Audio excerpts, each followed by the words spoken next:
We're coming to you from the furthest reaches of a galaxy far, far away. Welcome to the Outer Rim Podcast, a show from a dad and daughter duo that's looking to explore the characters, lore, and stories from our beloved Star Wars. I'm Matt, here with Madeline, and today we're getting ready for the Mandalorian and Grogu film release on Friday. Help us start our show by following us on Apple, Spotify, subscribing on YouTube, and finding us on Instagram, TikTok, Facebook, and Twitter. We're glad you joined us, and as always, may the Force be with you. Madeline, you are out of school for the summer, girl! So happy that school's finally over. I woke up this morning and I was like, yes, school's finally over. I'm so excited that it's summer. Yeah, I'm so excited that it's summer. I gotta be honest with you. I feel like that was a little bit of a letdown. I really built you up with a high energy there, and you were just like, so happy it's over. Listen, I'm tired, okay? Girl's been working hard. It's tough out Girl's here. been working hard. Listen, to all of our listeners out there, girl just got a 100% on her History of Conspiracies final. Yes, I graded it. Yes, I'm her dad. Yes, no, I sure didn't cheat. did. She just rocked it. She rocked it. Yes, I did. She rocked it. Okay, so Madeline, on Friday, we will be attending Mandalorian and Grogu, a session of filming in our town, our local town. I need to know, before we really dive into this and get going, we've got all kinds of categories, we've got some exciting things for our listeners coming on this episode. I need to know, just like, your vibe check. How excited are you for this movie? Are you worried about it? Are you concerned they're not going to do it right? Are you hype? Where are you at? I am a little bit nervous that the visual aspect of it isn't going to be the same as the show, and there's just going to be like a little bit of visual downgrade. I'm a little nervous for that, but overall I'm excited for a new Star Wars movie. Okay, I also am a little bit nervous too, for two reasons. One, the last time we saw Mandalorian and Grogu on screen was in season 3 of The Mandalorian, and I just did not think they hit that out of the park quite as much as I had some of the other ones. So Yeah. I am just mildly concerned about that. And two,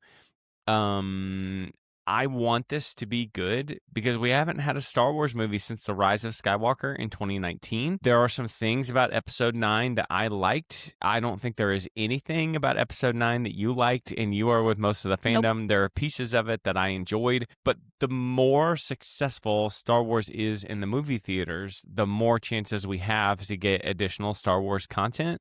So I hope this goes well, because I feel like this needs to hit the reset button, and for studios to be like, for Disney specifically, be like, yes, let's get back on this train. So I'm hoping it's a smash hit. It sounds like we're both a little uncertain it's going to be a smash hit though. Yeah. I really hope that this movie does it for me. Unlike the prequels. I don't know what it is. I just don't really like the prequels, and I really hope that I like The Mandalorian and Grogu. Do you mean the prequels or the sequels? Because you are a prequel girl. I meant the sequels. Yeah. Okay. All right. Ray, not really doing it for you. Well, Mandalorian and Grogu, at least at some point, for Star Wars fans, have done it for everybody. And Mads, you know what I always say to you, Star Wars fans love to hate everything Star Wars. Yep. But I feel like when Mandalorian and Grogu came out, the show Mando, I feel like people just absolutely were head over heels in love with the show, and I think it's kind of lost some steam over the years, so I'm hoping that this will bring it back. Okay. Yeah. So speaking of that show, before we look forward to the movie, let's look backwards. Let's see where we've been. Let's try to remember and sort of conjure up some of the things that we liked about the television show, The Mandalorian. So we're going to start deep in it right here, and we're going to start with our best emotional moment. So Madeline, I'm going to let you go first. Of everything we have seen of The Mandalorian, I think if you want to, you can toss in some stuff from the Book of Boba Fett, because they obviously make an appearance there that has some big time ramifications for Grogu's life. But I'm thinking mostly The Mandalorian, but if you want to throw those in, what is the best emotional moment from Mandalorian? I don't really know if this fits in the category of emotional moment, but to me it feels like it does. I think the moment where I forget the name of the droid, but the droid had to take off Mando's IG-11. helmet to patch him. Yep. He had to take off IG-11. Mando's helmet to patch him up, and you could just see in Mando's eyes that he was like ashamed that he had to have his helmet taken off. Wow, you chose a poignant emotional moment. First of all, I think that absolutely counts. There's literally emotion like anytime you have Pedro Pascal showing emotion on the screen. Like everybody's locked in on that. We all love Pedro. Yeah. So you picked your most emotional moment has nothing to do with Grogu. Mm-hmm. Wow. Okay. So you're reading the shame on Mando's face and how bought he is to the Mandalorian way. And it really is almost like that code is like, no, you should die rather than take your helmet off. And that really hits you hard? Yeah. Because I just really like the, it's almost kind of like it's a cult, like the Mandalorian way. I don't know, it's just really interesting to me, and I just like love all the lore and all the stuff that happens on Mandalore during the Clone War and during Rebels. I just really like the whole Mandalorian thing. Let me tell you who else likes it. A gentleman named Dave Filoni loves him some Mandalorian lore. He really loves it. Yep. And I almost think that's what knocked season 3 off its axis. Just like they leaned into that a little bit too much and didn't quite have enough Grogu. So, okay. so Din Djarin's kind of struggle with what to do about the Mandalorian way. That's really good. That's like a deep conflict in his heart for sure. So I went with something that is kind of like a fastball right down the middle, just to mix our metaphors here. And this is the Mandalorian and Grogu meeting for the first time. This is That's a good one. I mean, just right off the bat, this is the mission that Mando is on. And he fights his way there, and he doesn't know what's going to be in this building, and he's been sent to go retrieve something, and the something is alive. And he's in that cute little, futuristic bassinet that is hovering in midair. And specifically the thing I like the most, which launched like 1,000 memes, was when it opens and Mando's finger and Baby Yoda, which he was known at the time, Baby Yoda's finger like almost touch. Do you know what extremely famous artwork I feel like they were pulling from to film that moment? I'm guessing the artwork of God and Adam. Hey, and where is that artwork located? I didn't mean to turn this into a classroom, but we might as well for a second. Sistine Chapel? Hey, the ceiling of the Sistine Chapel. You have the figure of God reaching for Adam, and their fingers are about to touch. And maybe I'm wrong about that, but I feel like that is the artistic moment that they were pulling from. And I think there's a lot of like charged energy in that moment. So in that case, who's God and who is Adam there? I'm assuming Mando is God because he's like more of a father figure. Like the father figure. Like Okay, but Grogu's the one with all the powers. I'm just saying. Well, yeah, that's a good question. I don't really know. Okay, so there's some mixing and matching there. So, look, there's a lot of really good emotional moments, and I have some other moments that are emotional that are going to come up in some other categories that we're going to do here off the top, just looking back. But look, that all the Clan of Two stuff, Clan Mudhorn, and like Grogu picking Mando over Luke later in the show. Yeah. Those are obviously like extremely powerful and poignant moments, but they don't happen if you don't get this early moment. If you don't get Mando and Grogu meeting in Mandalorian, like all of everybody who has ever looked at Grogu falling in love immediately with those big eyes and that cute little green skin. I really think that's what did it. And so just like I said, launched 1,000 memes and launched a great relationship. Okay, so one of the things that the Mandalorian show did, I think, really well, and we have talked about this on our previous podcast, how sometimes in Star Wars, like the animated action stuff is better than the live action stuff in some cases. Yeah. But I do think there's some really good action pieces that are live, obviously, in The Mandalorian. So we've got these categories that we'll go through. What is your best like action sequence in Mando? So I might get some arguments with this, but this personally, I think one of the funniest action scenes is Mando fighting with that woman outside of like a little restaurant, and they both look over, and the camera pans over to Grogu just standing there sipping some soup. That scene just lives rent free in my head.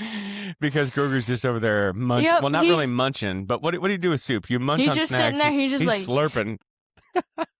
I don't know. It's just something in that scene just really got me, and it's really funny and really adorable, and yeah, it's just a They really good really scene. know how to capitalize on the fact that Grogu is cute as crap while he's eating. Because you know how this is for human beings. I feel like every person that you ever have to look at eat, or what is worse than that, listen to eat, Oh it's gosh. all horrible. Everybody's is horrible always. But when you see Grogu, and just cute as can be, slurping on some soup, he could be making the worst slurping noises that anything has ever made in a galaxy far, far away. Yep. And I feel like everybody would just be like, Yeah. Except it was a little bit terrifying whenever he was eating that frog lady's kids and the legs were like oh my sticking gosh, out of his mouth. wiping out a species. That was a bit terrifying. It's a bit terrifying. They really do that a lot with Grogu, though. There'll be a serious moment, and you look over, and bro's just snacking down. Yep. Like, okay, Biggie, get after it. Oh, Biggie, he's too cute to be a Biggie. No, it's okay. He's a growing boy. He needs.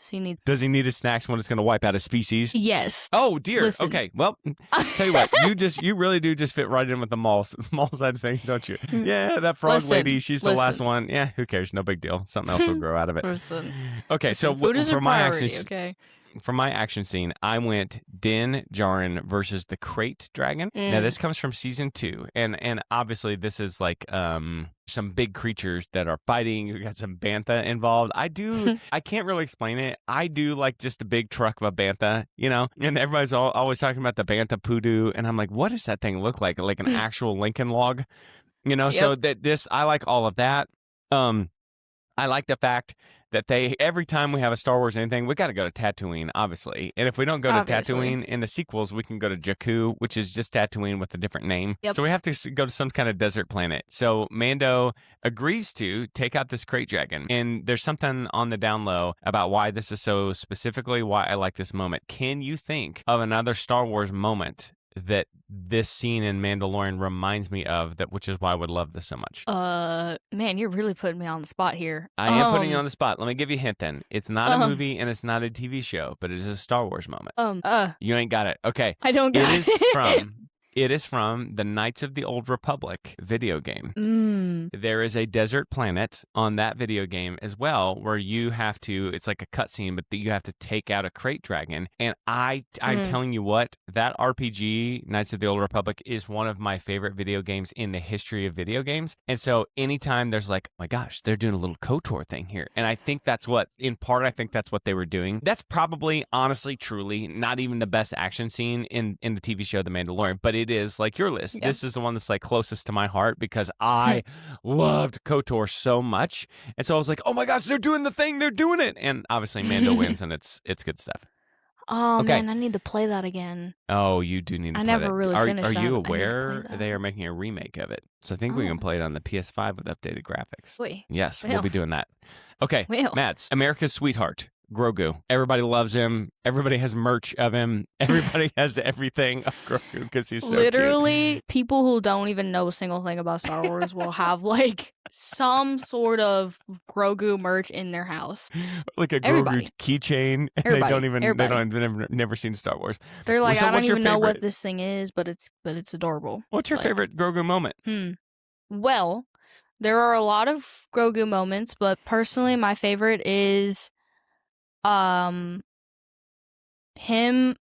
force pushing the fire to protect him and Mando. That I think that was the first time we actually found out he has, or like whenever he first used the Force. And so is it the mysticism of that moment? Is it like son protecting his dad? What is it that draws you to that? I think it's like a mixture of all of it. Like we get this cute little creature using such a big power, all in the name of like protecting his dad. And I think that's just like it's just like a powerful, like sweet moment, and it just really drew me in.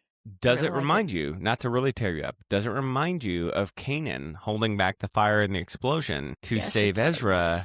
Yes, it does. It does? Yeah. Yes, it does. Yeah. Were you thinking of that when you watched that moment? Mm-hmm. Okay. I Well, was like, listen. man, this is really just like the roles reversed here. Yeah, except they survived and they made it okay, and it was the kid and not the adult. Yeah, but that's Yeah. the beauty of like being a Star Wars fan is there's these other Star Wars moments you can pull from, and they don't have to do an exact copy of it, but it can be something that reminds you of it, you know, and you're like, oh, man, I Yeah. really love that so much. Yeah. Okay, for my best Grogu moment, I'm gonna completely and totally cop out here. I think it's just the cooing and the babbling is really what it is. It's the fact that they just essentially put a green baby in Star Wars, and Yep. everybody loves babies, and nobody is ever mad at babies. And so all of the gurgling and the noises and all of it. But if you're going to make me like hammer down on one exact moment, and it can't just be his noise set. It is going to be when he uses the Force to stop the Mudhorn from racing at the Mandalorian, and that is obviously a critical moment because Mando's been fighting this thing, and he like can't get around it, and Mando is probably his goose is probably cooked. So like Mando opens his eyes, and this thing is just hovering in midair, and then he turns around, and Grogu is just like every fiber of his being is focused in on that. And what I think is so special about that is when they run into the armorer, right? They become the Mudhorn clan of two. And I think there's just a lot of beauty in that found family stuff. This is not an actual dad and son, but it is a dad and a son. And it was in that moment, like when they knew what their symbol was going to be because Grogu saved him from the Mudhorn. Oh, it's so cute. Yeah. I really love some like So found cute. family stuff in Star Wars. It just gets me every time. So good. Hey, it's a theme that runs through a lot of fictional stories that are awesome, and so I think when Star Wars has an opportunity to take advantage of it, they should. It's a really good theme to hit on. Okay, Mads, how about Obviously, best cameo, best guest appearance? Where are we at? Hands down, excuse me. Ahsoka's cameo in the show. Tell me we more. love an Ahsoka appearance. We love an Ahsoka appearance. We just love Ahsoka like in itself.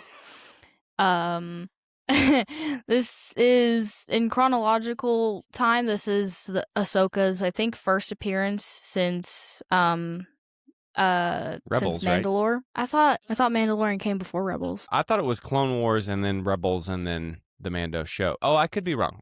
You're right. Go ahead. Maybe. I don't really know. It's one of Well, I just meant like as Ahsoka's, an audience member. like first appearances. Yes, as an audience member, you went Clone Wars, you went Rebels, and then you get the Mandalorian. So at least on the screen, we haven't seen Ahsoka in several years at this point. Yeah. So it's like one of her first appearances since some of the other shows. It's our first time seeing her in live action.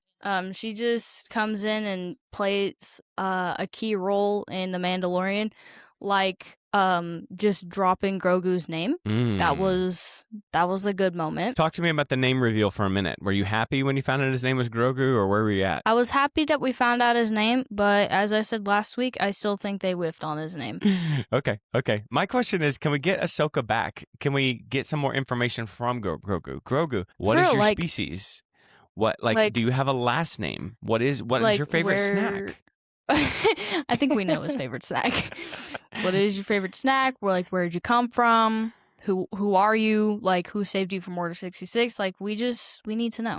We need to know. Yeah. We do need to know. That's a great one. Yep. I feel bad for doing this. This is like my third category in a row of doing this. I'm going to cheat again.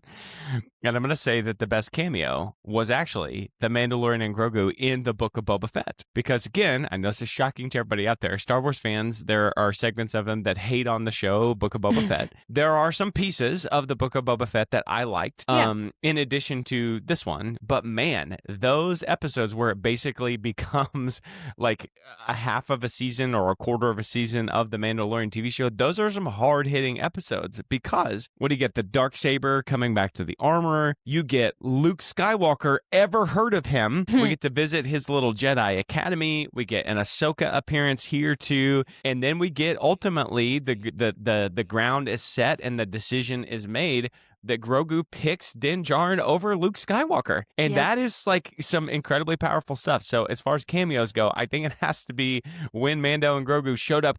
Nobody was expecting it, and then they just showed up and took over the Book of Boba Fett. Yeah, okay. They probably wrote that book better than Boba did, honestly. Probably, yeah. Okay, so we have season 1, season 2, and season 3 of The Mandalorian. Give me the best, like either the best season end or the best end to an episode, the best ending of something.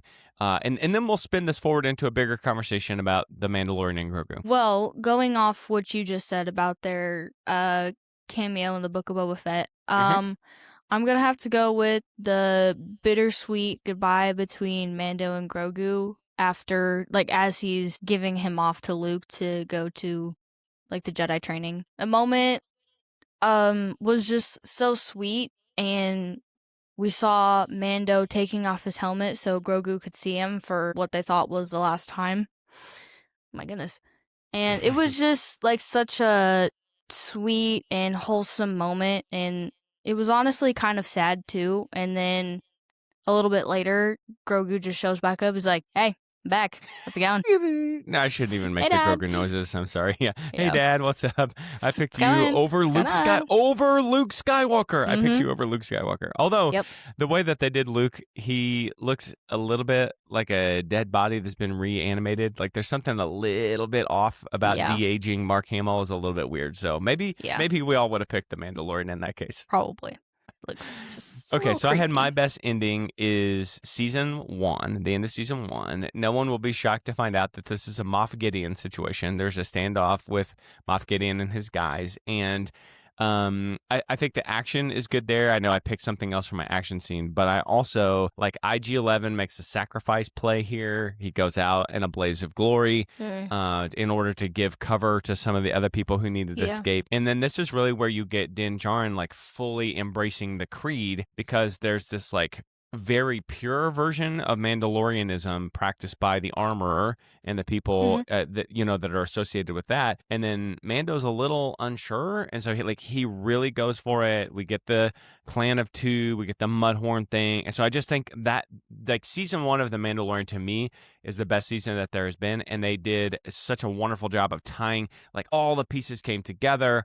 They made you like IG-11, and then IG-11 did the sacrifice play, and then you had the Mando and Grogu. Like they just really pulled. It made sense. The plot made sense, and they pulled the whole thing together, and they left you really satisfied at the end of that season. So I really enjoyed that. Yeah, I agree. Okay, well, let's spin this forward now that we've taken just a little bit of a journey back onto the road to remember where we have been through The Mandalorian, the TV show. Now, this is...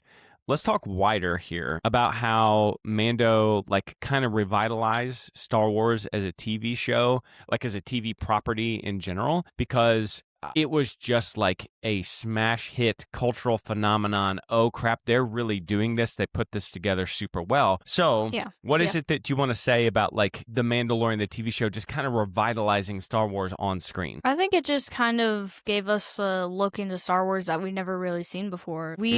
Before this, we've never really gotten like we've never really gotten a look into Star Wars from the perspective of a bounty hunter. We've never really gotten like a bounty hunter turning... I don't really know what the opposite of a bounty hunter is. Just turning back into a normal person.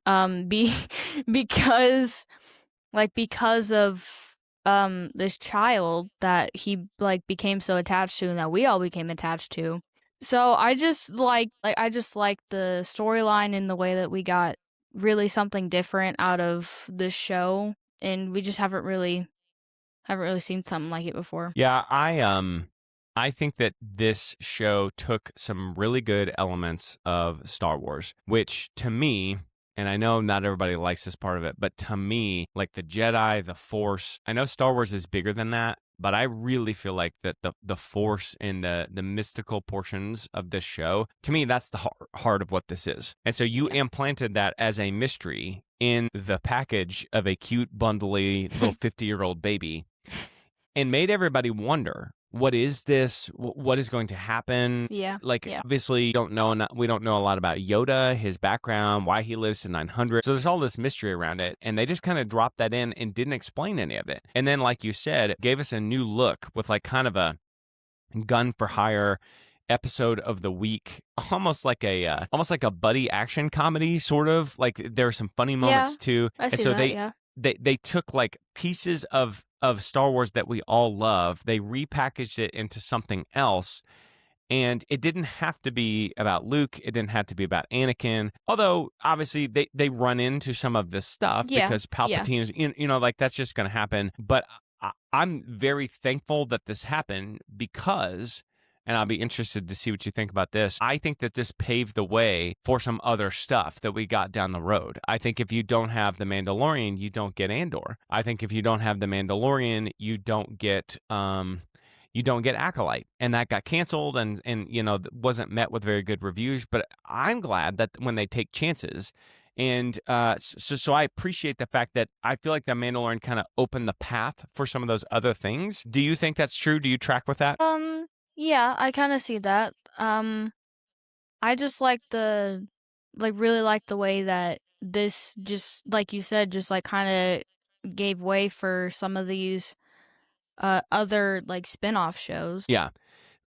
It definitely did, and I think we Yeah. would be silly to overlook the fact that Grogu is at the center of much of this, just his cultural phenomenon. And he already did a great job talking of like moms that have no idea who Grogu is and dads who have no idea who Grogu is. Like they'll have a coffee mug of Grogu Yep. and they don't know Star Yep. Wars and they don't do that. So what is it that you think, like, what is it about Grogu that just captured people so hardcore? I think it's just the fact that he's just like this cute little toddling green baby that they just like dropped into Star Wars. I think like you said, there's people like babies, people enjoy seeing that type of stuff in shows. And so I think whenever they saw Grogu, they're like, oh my gosh, this is like this thing is adorable. We need more. We do need more. I think that they remembered that Star Wars is for kids at its heart. And I think sometimes, and this is not to take shots at anybody, but I think some segments of the Star Wars fandom forget that sometimes. And there are like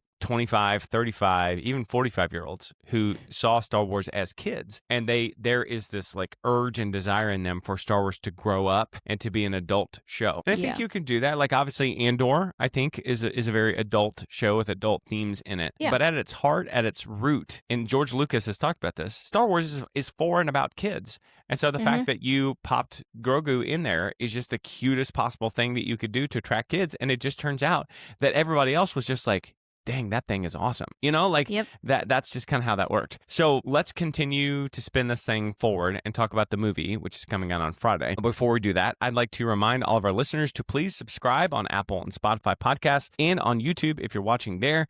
We'd like to grow this show. I think on its own, the fact that Madeline and I are doing this project together is what makes us special, but sharing it with other people out there in the community would be awesome too. So you subscribing, you know how the internet works. It helps with the algorithm and help other people to discover us. Okay, so let's end this episode by talking about the movie. Tell me one character, and all we have seen are the previews, the trailer for the film. We don't know anything special. We don't have any inside information, so that's all we're going off of. Tell me one character that either you need to appear or they need to get right. It's not necessarily one character, but we already know we have Zeb in the movie, and I'm very excited about seeing that. Yeah. So I really hope that we get like either some glimpses or some mentions of some of the other like characters of Rebels, whether that's like Hera or Chopper, or just like some mentions of Sabine or Ezra, or even Ahsoka. I just think that would be really great to see them. I highlighted Zeb right away, and part of it was because I knew you would pick Zeb out. But here's what I hope. I hope that Zeb is not like some kind of weird, he's on the screen for less than 45 seconds, and he's a weird animated AI Zeb, and he's just kind of there for them to be like, oh, look, we put up this cool picture of Zeb. Take a look at this. I hope, because Zeb's such a fun character, I hope that Zeb has like real stakes in the plot, and they're able to actually use him, and however it is that he appears on screen, whether it's whatever they do with that, right? Hope that looks good. I hope that they nail him, because, look, here's the deal.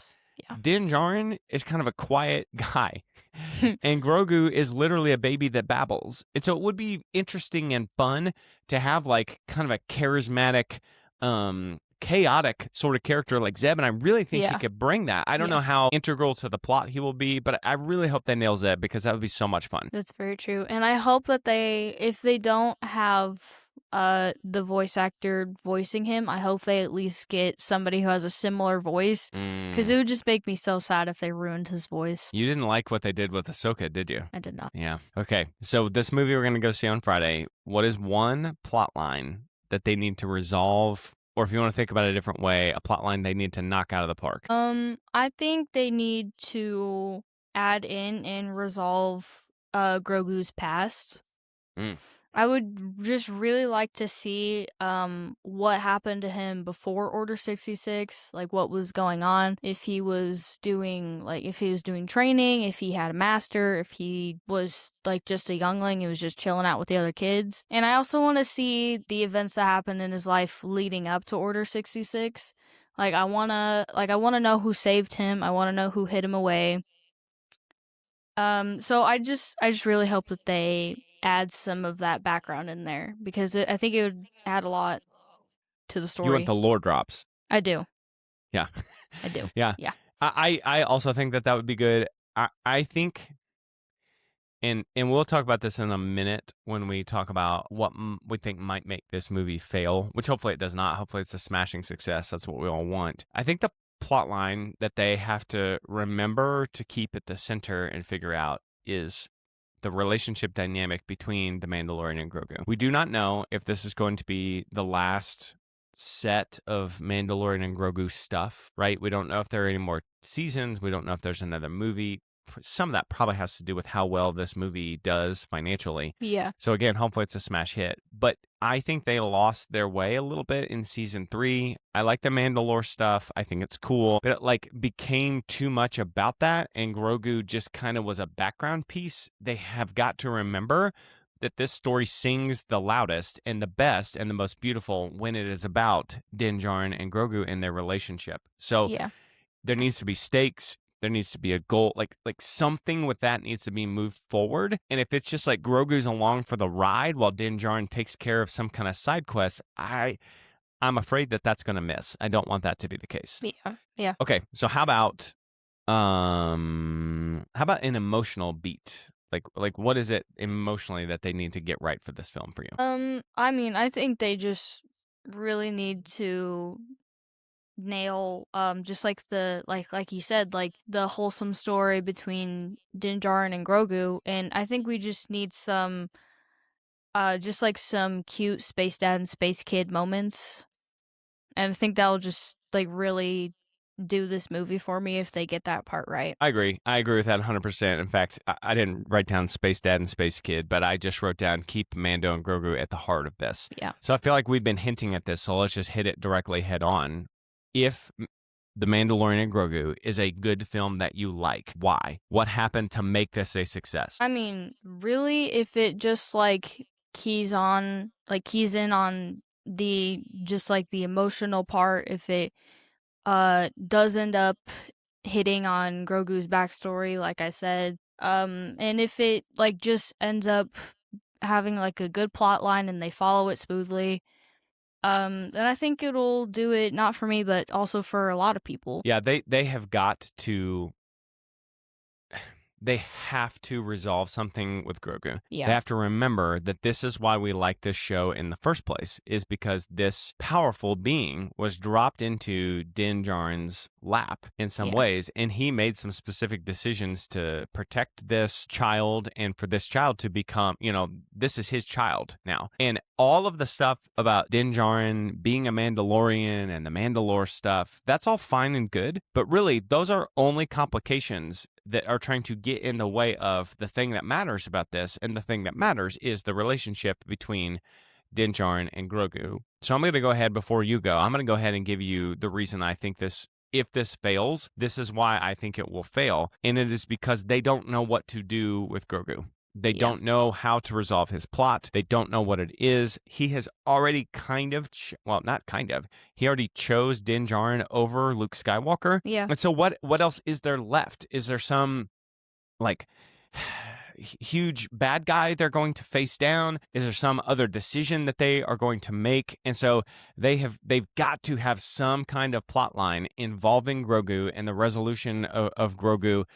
I think it's got to center around that. And if they try to center it around something else, I'm afraid that the movie is not going to go very well. So what is it for you? Like, we leave the theater on Friday and we get in the car and I'm like, how'd you like it? And everybody who listens to the podcast knows that you are slow to warm up. So it might take you the third time that you watch Mandalorian Grogu for you to actually start to like it. But what is at the top of your list of they don't get this right and this is a problem? I really think if it's just like any sort of like downgrade from the show, like a visual downgrade, like a quality downgrade, character downgrade. I think if there's just like any kind of like major bad difference from the show, I just don't really think I will like it as much as I hope to. All right. Well, Jon Favreau and Dave Filoni, we know that the work is already in the can, that is ready to go in theaters. We're assuming you do not listen to this podcast, but if you do, A, hit us up. B, come on the pod. We'll be happy to talk to you. We love Star Wars and love the work that you have done. Thank you for what you have done in making these characters of The Mandalorian and Grogu. But guys, I got to tell you, you need to get this right, and I hope you hit it out of the park. So, listeners, we will see you on the other side of the movie. Hopefully, all of you will have listened to the movie by our episodes come out on Tuesday. So, expect to see our review of this next Tuesday. Obviously, there will be spoilers because we'll be talking about the whole film. So, get out there this weekend, opening weekend, and go see The Mandalorian and Grogu. We are hoping that it rocks.